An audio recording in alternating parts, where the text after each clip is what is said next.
श्री राम। चेतना का विकास किस प्रकार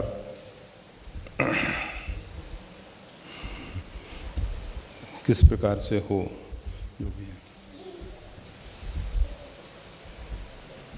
बीज में वृक्ष बनने की पूरी संभावना है। अगर बीज को व्यवस्थित ढंग से रूपांतरित किया जाता है तो वो वृक्ष में परिणत हो जाता है। अब आप जानते हैं बीज को एक बार मिटना होता है, तब उसमें एक नया जीवन पौधे के रूप में विकसित होता है। अब मिटाने के लिए दो प्रकार की व्यवस्थाएं हो सकती हैं। एक व्यवस्था ये है कि हम उसको जला दें, बीज तो मिट जाएगा परंतु नया जीवन उसमें नहीं खिल सकेगा, नहीं दिखाई देगा। बीज को हम ऐसे कूट के तोड़ दें, बीज तो नष्ट हो जाएगा परंतु उसमें नया जीवन नहीं दिखाई देगा। परंतु अगर हम उस बीज को प्रकृति के सहारे छोड़ देते हैं, उसको जल, वायु और जिस प्रकार का प्रकाश उसको चाहिए उस प्रकार के प्रकाश में वो बीज जो है मिटता है। प्रकृति उसको मिटाती है, व्यवस्थित ढंग से मिटाती है। और जब व्यवस्थित ढंग से मिटाती है तो उसमें एक अंकुरन होता है। अंकुरन के बाद उसमें पल्लव आते हैं और फिर धीरे धीरे विकास, और विकास होते होते वो एक नया विशाल वृक्ष बन जाता है और फिर अनेक बीजों को वो जन्म दे सकता है, देता है। इसी प्रकार से ये जो चेतना के विकास की बात की जाती है, ये चेतना जो है अपने शरीर में मूलाधार में चिति शक्ति, कुंडलिनी शक्ति के रूप में सुषुप्त अवस्था में पड़ी हुई है।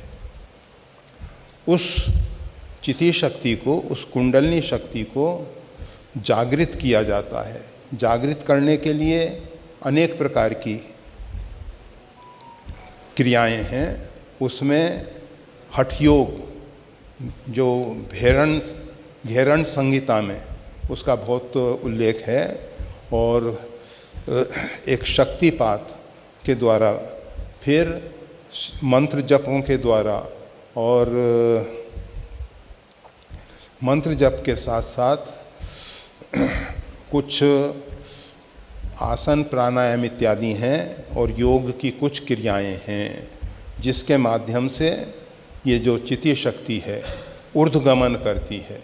मूलाधार में जो सोई हुई चिति शक्ति है वो ऊर्ध्वगमन करती है और क्रमशः स्वादिष्ठान, मणिपूरक, अनाहत, विशुद्ध, आज्ञा और सहस्त्रार तक ऊपर चलती चली जाती है। ये जो चिति शक्ति है, कुंडलिनी शक्ति है, इसके लिए अगर मार्ग साफ स्वच्छ, जैसे आपने एक अच्छी कीमती गाड़ी खरीदी और अच्छा मार्ग मिला तो वह आसानी से अच्छी गति में आगे बढ़ सकती है। परंतु मार्ग साफ नहीं है, मार्ग में अवरोध हैं, गड्ढे हैं और अनेक प्रकार की समस्याएं हैं, तो गाड़ी की हालत खराब होती है और गाड़ी बहुत आगे नहीं जा पाती है। इसी प्रकार से अगर हमारे अन्नमय कोश की शुद्धि नहीं होती है, प्राणमय कोश की शुद्धि नहीं होती है, मनोमय कोश, ये पंच कोश जो हैं, इनमें पहले इनका शुद्धिकरण आवश्यक है। और इनका शुद्धिकरण करके ये जो सुषुम्ना का मार्ग है, जो मेरुदंड के अंदर एक सुषुम्ना मार्ग है, उसमें बहुत सूक्ष्म स्नायु है जिसमें पवन विचरण करता है। और ये चक्र क्या है, वहाँ वायु का संकुचन विकिरण होता रहता है और उससे एक ध्वनि पैदा होती है। वो वहाँ के बीजाक्षर मंत्र कहे जाते हैं। और ये प्रत्येक चक्र को वो जागृत करके, विकसित करके फिर आगे बढ़ जाती है।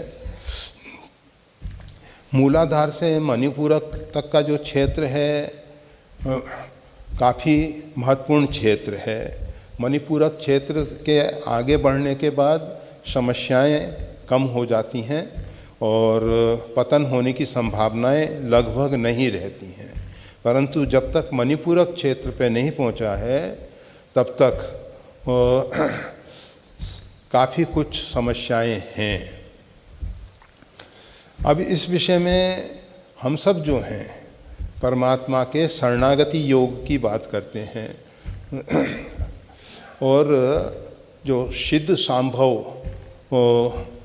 एक पद्धति है जो कश्मीर इत्यादि से प्रारंभ हुई थी, उधर पूर्वोत्तर क्षेत्र में कामाक्षा देवी इत्यादि की तरफ से, तो वो जो सिद्ध सांभव पद्धति है उसमें शरणागति योग जैसा ही है। शरणागति योग और सिद्ध सांभव योग में केवल इतना ही भेद है कि सिद्ध सांभव योग गुरु के लिए समर्पण है और शरणागति योग में गुरु जो हैं परमात्मा की शरणागति का रास्ता बताते हैं और गुरु जो हैं परमात्मा के साथ संबंध जोड़ के उसको परमात्मा के शरणापन करके, परमात्मा के आश्रित करके आगे बढ़ने के लिए प्रेरित करते हैं। जो लोग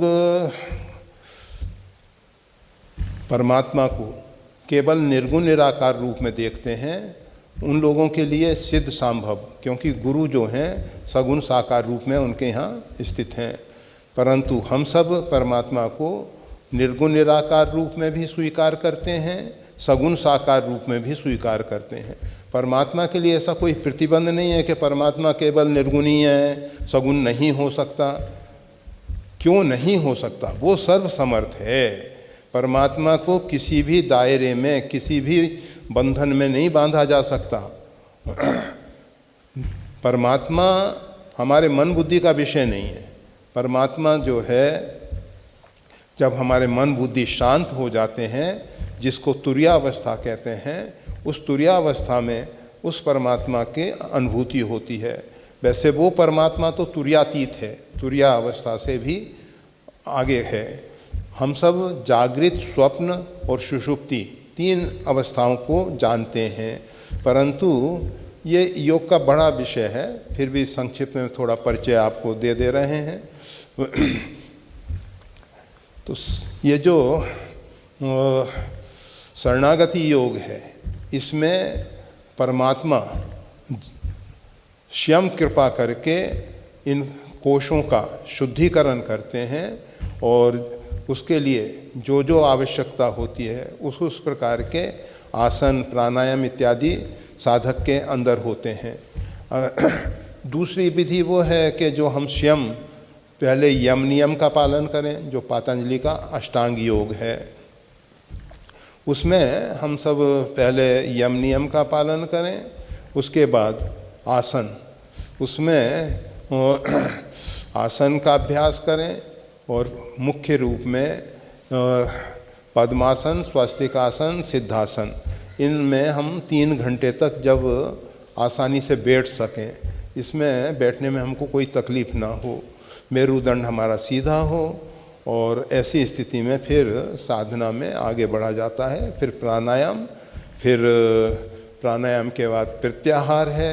प्रत्याहार अर्थात इंद्रियों का जो बहिर्मुख होना है। अभी हम बाहर का दृश्य देख रहे हैं, बाहर का सुन रहे हैं, बाहर की गंध ले रहे हैं, बाहर से स्पर्श कर रहे हैं, ये सब अंतर्मुख हो जाती हैं। अंतर्नाद सुनने को मिलता है, अंतर दृश्य देखने को मिलते हैं, और हम फिर जो सहस्त्रार से अमृत टपक रहा है, उस अमृत को नाभि में जो अमृत कुंड है वहाँ संग्रह कर सकते हैं, और फिर ये साधक जो है उस अमृत के सहारे साधना में आगे बढ़ सकता है। और उस अमृत के सहारे संसार के भोगों में भी लिप्त हो सकता है। रावण जो है योग साधना में पारंगत था और उसने नाभि कुंड में इतना अमृत संग्रह कर रखा था। आप सबको मालूम है भगवान श्री राम उसके सिर अनेकों बार काट देते हैं, फिर वो नए सिर आ जाते हैं।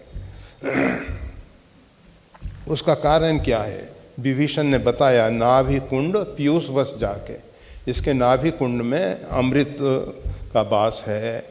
तो कोई भी साधक जो है जो अमृत झर रहा है और फिर वो हम संसार के विषयों में उसको बर्बाद कर रहे हैं, दूसरे कार्यों में हम उस ऊर्जा को समाप्त कर दे रहे हैं। वही ऊर्जा जो है अंतर्मुख होके फिर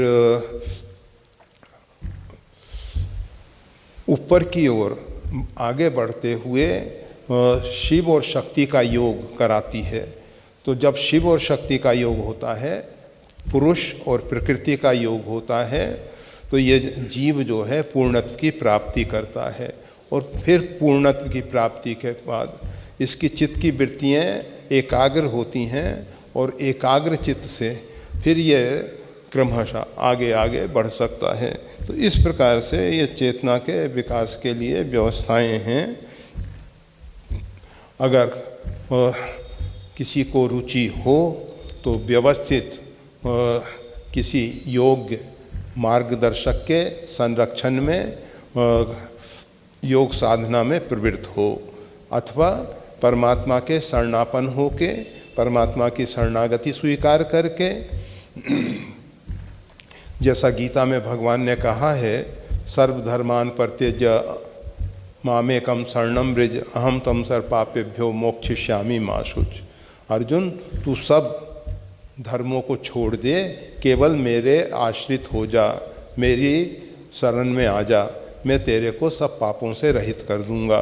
जो संसार के धर्म हैं, मातृदेवो हो, पितृदेवो हो, आचार्य देवो हो, आतिथ्य देवो हो, परस्पर देवो हो, आत्मदेवो हो, इस क्रम से हम आगे बढ़ते हैं। परंतु जब परमात्मा के शरणापन होते हैं, माता रामो मत पिता रामचंद्र, स्वामी रामो मत सखा रामचंद्र, सर्वस्व में रामचंद्रो, हम उस परमात्मा को अपना सर्वस्व स्वीकार करते हैं और उस परमात्मा के फिर शरणापन हो जाते हैं। तो फिर ये जो साधारण धर्म है, इसके कारण हमको कोई पाप नहीं लगता, क्योंकि भगवान स्वयं कह रहे हैं, अहम तम सर्व पापेभ्यो मोक्षयिष्यामि, मैं तेरे को सब पापों से रहित कर दूंगा, तू शोक मत कर। हम सोचते हैं कि धर्म हमारा उद्धार करेगा, धर्म हमारा उद्धार नहीं कर पाता है। क्यों नहीं कर पाता है? क्योंकि धार्मिक कृत्यों में कोई ना कोई त्रुटि होना स्वाभाविक है।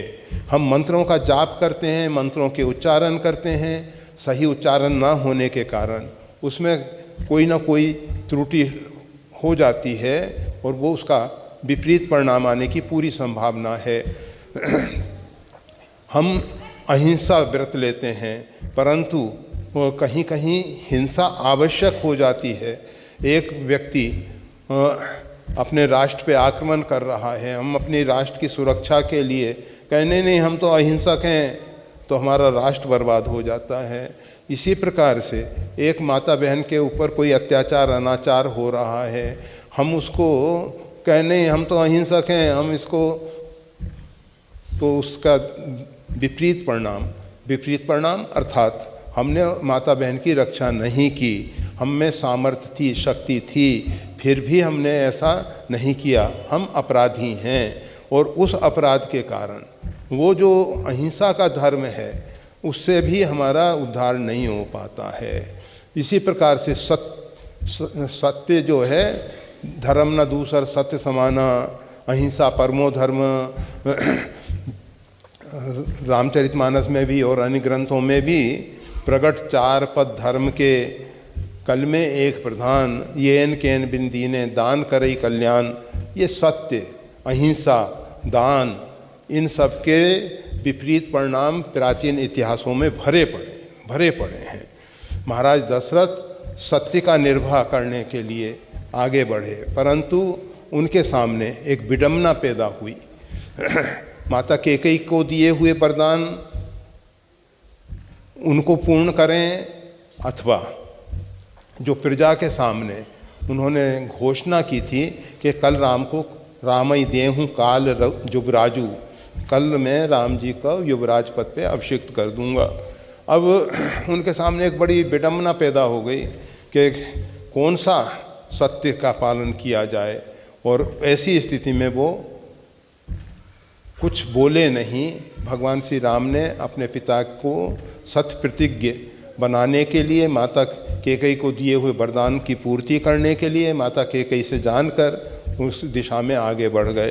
परंतु कभी कभी सत्य, एक व्यक्ति एक गांव में आग लगाने जा रहा है, हमसे पूछता है उस गांव का कौन सा रास्ता है। हम उसको रास्ता बता के सत्य भाषण करके पूरे गांव को जलवा देते हैं। गांव में कितने लोग बसते हैं, उनकी हिंसा का पाप हमको लगता है। तो सत्य भी कभी कभी समस्याएं पैदा कर सकता है। कौन से समय में कौन सा सत्य सही है, इसीलिए कहा जाता है ये धर्म जो है महापुरुषों की हृदय रूपी गुहा में इसका रहस्य छिपा हुआ है। भरत जी से गुरु वशिष्ठ जी ने कहा, समझव कहो करो तुम सोई, धर्म सार जग होए सोई। आप जो कहेंगे, आप जो करेंगे, आप जो समझेंगे, वही धर्म का सार होगा। तो हम सब साधारण व्यक्ति जो हैं नहीं समझ पाते हैं क्या धर्म है, क्या अधर्म है, किस परिस्थिति में कौन धर्म अधर्म हो जाता है, कौन अधर्म जो है धर्म हो जाता है। हम तो केवल अपनी अल्प बुद्धि के द्वारा हम हमेशा कहा करते हैं। श्रवण कुमार जो हैं माता पिता की सेवा करके एक कीर्तिमान स्थापित कर रहे थे कि हमने अपने माता पिता को अपने कंधों पे कांवड़ रख के उसमें बैठा के तीर्थ यात्रा कराई, परंतु उनका कीर्तिमान भी पूरा नहीं हो सका और माता पिता की भी दुर्गति हुई और वो भी अकाल मृत्यु को प्राप्त हो गए। बताइए क्या यही धर्म है? राजा निर्ग गऊओं का दान करा करते थे, उसमें से एक गाय आई, फिर बाद में गिरगिट बन। ऐसे बहुत इतिहास हैं, बहुत इतिहास हैं। इसलिए भगवान कह रहे हैं सर्वधर्मान परित्यज मामेकम शरणम व्रज। तू सब धर्मों को छोड़ दे, केवल मामेकम एकमात्र मेरी ही शरणागति स्वीकार कर ले। परमात्मा एक है, उस परमात्मा की शरणागति स्वीकार कर ले। कौन से परमात्मा की शरणागति स्वीकार कर ले? तो उस विषय में भगवान कहते हैं ईश्वरा सर्वभूतानाम हृदय देशे तिष्ठति तमेव शरणम गच्छ सर्वभावेन भारत। हे भारत, भारत अर्जुन के लिए शब्द प्रयोग किया गया है। जो भी ज्ञान के पिपासु हैं, भाया ने प्रकाश, जिन्होंने प्रकाश की उपासना की है, कर रहे हैं, करेंगे, और जो ज्ञान के उपासक हैं वो सब भारतीय हैं। भारत शब्द का अर्थ होता है ज्ञान के पिपासु, जो प्रकाश के उपासक हैं। हम सब प्रकाश के उपासक हैं। हम सब कोई भी सत्कर्म करते हैं, पहले दीप प्रज्वलित करते हैं, दीप प्रज्वलित करने के बाद हम सत्कर्मों में आगे बढ़ते हैं। तो परमात्मा की शरणागति, परमात्मा की शरणागति स्वीकार करके परमात्मा की कृपा करना से परमात्मा देखेंगे कि हमारे किस किस कोष की शुद्धि हो रही है, कैसे कैसे हम आगे बढ़ सकते हैं। तो ये एक सरल उपाय है परमात्मा की शरणागति का। और फिर ज्ञान की सप्त भूमिकाएँ इत्यादि हैं, और भी बहुत से मार्ग हैं जिसके द्वारा हम चेतना को विकसित कर सकते हैं। तो चेतना को विकसित करने के लिए अनेक अनेक प्रकार की संभावनाएं हैं। मानव जीवन में सब संभव है। हमको परमात्मा ने मानव जीवन दिया है। आज तक हमारी जो इतनी आयु बीत चुकी है, अब हमको सावधान हो जाना चाहिए और आत्म कल्याण के लिए, चेतना को विकसित करने के लिए साधन करना चाहिए। संक्षिप्त परिचय दिया गया, अभी कोई इसमें कोई विशेष साधना के विषय में नहीं है। और इतनी जल्दी एक दिन के सत्संग में ये सब संभव भी नहीं होता है। अब जय जय जय हनुमान गोसाई, कृपा करो गुरुदेव की नाई। चौपाई में जो हनुमान जी की कृपा के लिए तुलसीदास जी ने कहा है वह कैसे प्राप्त हो सकती है। हनुमान जी महाराज जो हैं, वैसे पहले इस बात को समझ लें, जय जय जय हनुमान गोसाई, जो इंद्रियों पे, अपने मन बुद्धि पे अंकुश रखता है वो है गोसाई। गो यानी इंद्रियें, गो गोचर जहाँ लग मन जाई, सो सब माया जाने भाई। गो यानी इंद्रियें, गोचर यानी इंद्रियों की जहाँ तक गति है, अर्थात उनके विषय, और जहाँ तक मन की गति है वो सब माया के अंतर्गत है। तो ये गोसाई शब्द जो कह रहा है, जिसने अपने इंद्रियों पे संयम कर रखा है, जो इंद्रियों का मालिक है, स्वामी है, इंद्रियों का गुलाम नहीं है। हम मन के गुलाम हो जाते हैं, हम इंद्रियों के गुलाम हो जाते हैं, हमारा मन कहता है हम वो ही करने लग जाते हैं, हम अपने रुचि के अनुसार कार्य करने लग जाते हैं। हम ये नहीं देखते कि इसका भविष्य क्या होने वाला है, और हम फिर ठगे जाते हैं। तो गोसाई अर्थात जिसने अपने मन को वश में कर रखा है, इंद्रियों को वश में कर रखा है और संयमित जीवन जी रहा है। तो जय जय जय हनुमान, हनुमान जी की जय हो, जय हो, जय हो। जय हो अर्थात जो भी कार्य करते हैं उसमें हनुमान जी सदा सफल रहते हैं। हनुमान जी के जीवन में असफलता कभी नहीं आई है, कभी असफलता नहीं आती है। वो जिस कार्य को प्रारंभ करते हैं उसको सही समय पे पूरा भी कर देते हैं।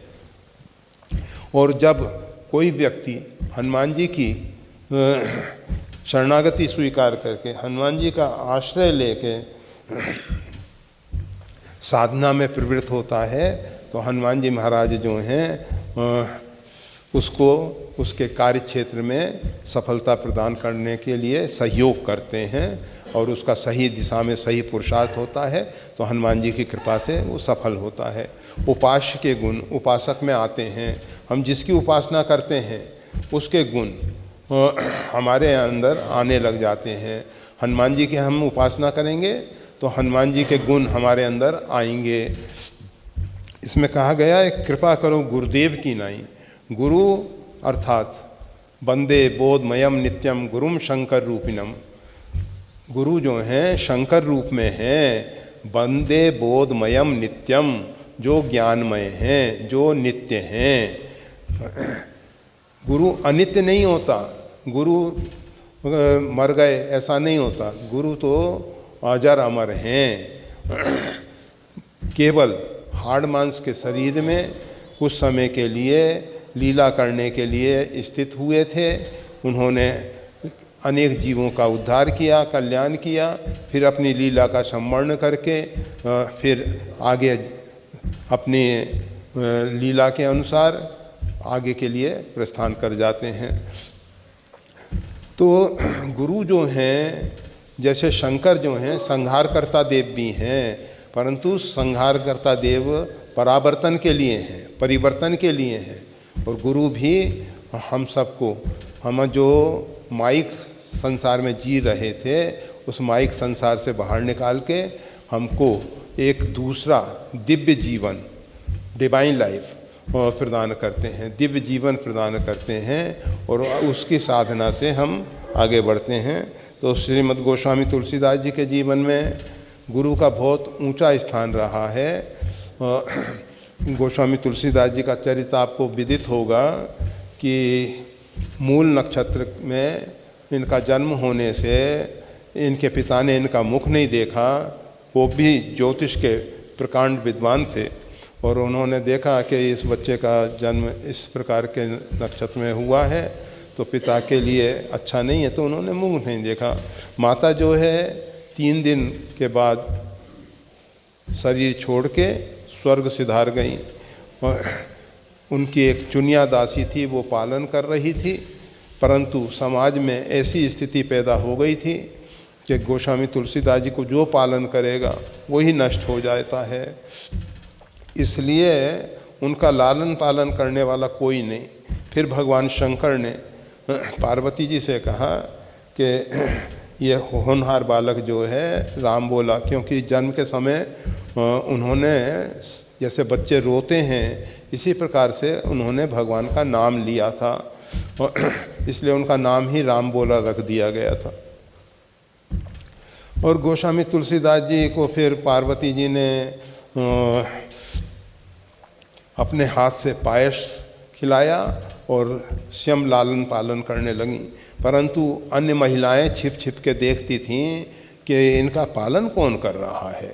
तो पार्वती जी को समस्या हुई कि भाई देखो ये समाज को जब मालूम पड़ेगा कि इस प्रकार से आदिशक्ति भगवती जगदम्बा पार्वती जो हैं वो इस बच्चे का लालन पालन कर रही हैं, तो वो लोग मेरे को परेशान करेंगे। इसलिए पार्वती जी ने कहा भगवान शंकर से कि प्रभु कोई दूसरा मार्ग खोजिए। भगवान शंकर ने नरहरि स्वामी को आदेश दिया, नरहरियानंद जी को आदेश दिया गया कि इस बालक को आप अपने आश्रय में रखिए और इसका समुचित लालन पालन कीजिए। फिर उन्होंने लाके उनको लालन पालन किया है। और उसी समय तत्पि कही गुरु 12 समझ परी कछमते अनुसारा, जो याज्ञवल्क्य और भरद्वाज संवाद है रामायण के रूप में, वो उन्होंने सुनाया है, जो उन्होंने अपने श्री गुरुदेव अर्थात जगत गुरु श्री स्वामी रामानंदाचार्य जी के मुख से सुना था। वही चरित्र गोस्वामी तुलसीदास जी को नरहरि स्वामी ने सुनाया है। फिर आगे चल के गोस्वामी तुलसीदास जी ने और भी शास्त्रों का अध्ययन किया है, व्याकरण इत्यादि का अध्ययन करके, जिससे अपने आर्ष ग्रंथ जो हैं संस्कृत में हैं और उन सबको समझा जा सके।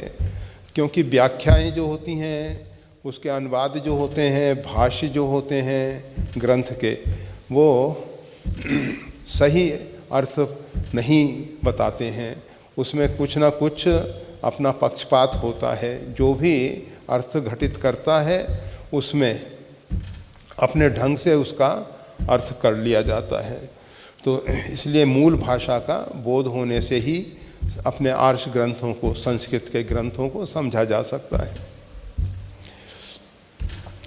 तो गोस्वामी तुलसीदास जी ने शास्त्रों का अध्ययन किया, व्याकरण इत्यादि का अध्ययन किया और फिर उसके बाद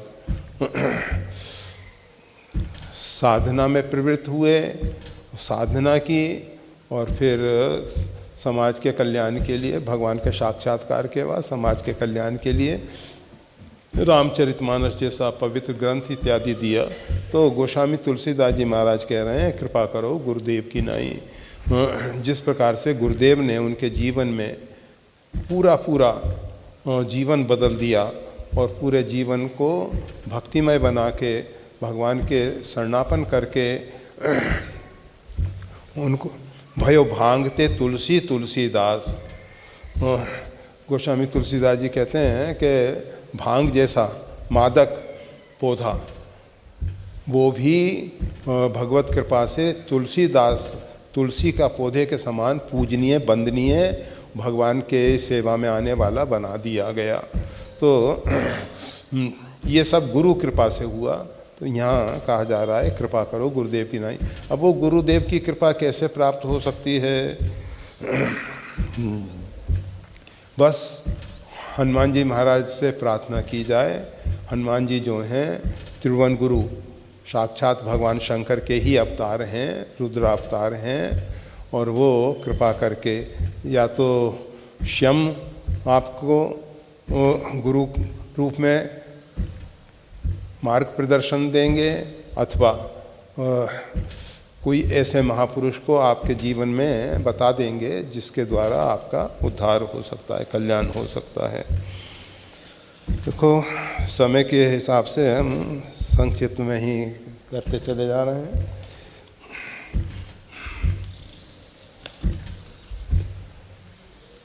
हम भगवान के निमित्त मात्र हैं, तो यह किस्मत बीच में क्यों आती है?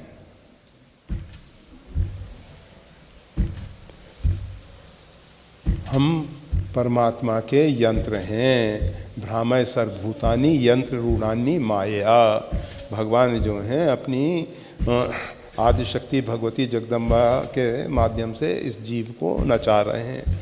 उमादार जोशित की नाई सभी नचावत राम गोसाई।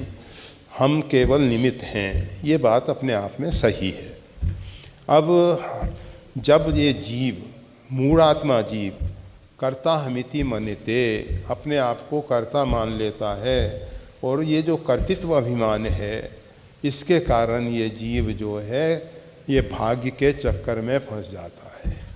अगर जीव को अंदर से अभिमान और अहंकार ना हो, उसका अंदर से अभिमान अहंकार मिट जाए, नष्ट हो जाए, तो फिर वो कर्ता भोगता नहीं रहेगा, कर्म का फल नहीं भोगेगा। फिर भी जो प्रारब्ध है उसको तो भोगना ही पड़ेगा। ज्ञानाग्नि दग्ध कर्मा नाम, ज्ञान और भक्ति, भक्ति की संतान है ज्ञान, तो ये ज्ञान और भक्ति जो हैं ये कर्म को जला के दग्ध कर सकते हैं।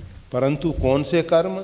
संचित कर्म, जो अनेक जन्म जन्मांतर के हमारे अंदर संचित कर्म हैं, वो ज्ञानाग्नि के द्वारा दग्ध हो जाते हैं। और जो क्रियमान, जो वर्तमान में हम कर रहे हैं, वो भी दग्ध हो जाते हैं। परंतु जो प्रारब्ध है, जैसे तरकस में रखे हुए बाण, धनुष पे चढ़ा हुआ बाण और एक धनुष के द्वारा छोड़ा हुआ बाण, 3 प्रकार के बाण हो गए। तो एक जो तरकस का बाण है उसको रोका जा सकता है, धनुष पे जो चढ़ा हुआ बाण है उसको भी रोका जा सकता है, परंतु जो छूटा हुआ बाण है वो तो अपने लक्ष्य तक जाएगा ही।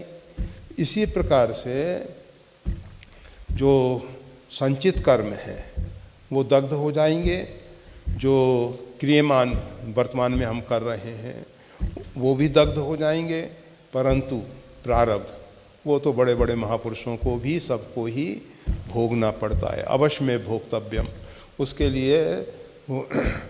परंतु भोगते हुए भी वो भक्ति के माध्यम से, ज्ञान के माध्यम से उसको रूपांतरित कर देता है। जब आप किसी पुस्तक को पढ़ रहे हो, आपका मन उसमें लग रहा है, तो आपके पास क्या हो रहा है सुनाई भी नहीं देता, दिखाई भी नहीं देता। किसी कार्य में आप इतने तल्लीन हो गए हो, आपके सामने से नगाड़े बजते हुए, ये ढोल मंजीरा बजते हुए लोग जा रहे हैं कीर्तन भजन कर, आपको कुछ नहीं सुनाई देता। बारात जा रही है, बैंड बाजे बज रहे हैं, आपको कुछ नहीं सुनाई देता, क्योंकि आप उस कार्य में इतने तल्लीन हो या किसी ग्रंथ को पढ़ने में। इसी प्रकार से जब आपकी चित्तवृत्ति परमात्मा में तल्लीन हो जाती है, तो ऐसी परिस्थितियों में आपका मन तहाँ जहाँ रघुवर वैदेही, मन हमारा वहाँ है जहाँ भगवान श्री सीताराम जी हैं। तो फिर बिना मन के शरीर में होने वाले कष्ट क्लेश जो हैं बदल जाते हैं। तो ये किस्मत हमारे प्रारब्ध को ही कहा जाता है, और ये प्रारब्ध तो भोगना ही पड़ता है, परंतु रूपांतरित हो सकता है उसका। उसके विषय में हमेशा कहते हैं, आप सब करेले से परिचित हो, करेला बहुत कड़वा है, परंतु माताएं बहनें उसको व्यवस्थित ढंग से अच्छा साग बना देते हैं, जिससे फिर आप बड़े प्रेम से उसको खा सकते हो। तो जो कठिन प्रारब्ध था उसको रूपांतरित कर दिया गया। जो कटु भोग हैं, कड़वे भोग हैं, उनको रूपांतरित करके बदला जा सकता है। अब अंतिम में बस पौष माह की शुक्ल पक्ष की अष्टमी को, अर्थात आज ही, अभी शुक्ल पक्ष तो लिखा है इन्होंने, शुक्ल पक्ष और आज ही दोनों बातें लिखी गई हैं, इसलिए ज़रा हो सकता है हमें नहीं मालूम हो, शुक्ल पक्ष तो नहीं है अभी, तो कृष्ण पक्ष की जो भी हो। अष्टमी क्यों मनाई जाती है? बहुत पहले उज्जैन में मनाई जाती थी, परंतु वर्तमान में कई स्थानों पर हनुमान अष्टमी भव्य रूप में मनाई जाती है। देखो भाई, क्यों मनाई जाती है इस विषय में हम तो अनभिज्ञ हैं, हमें नहीं मालूम क्यों मनाई जाती है, परंतु मनाया जाना अच्छा है।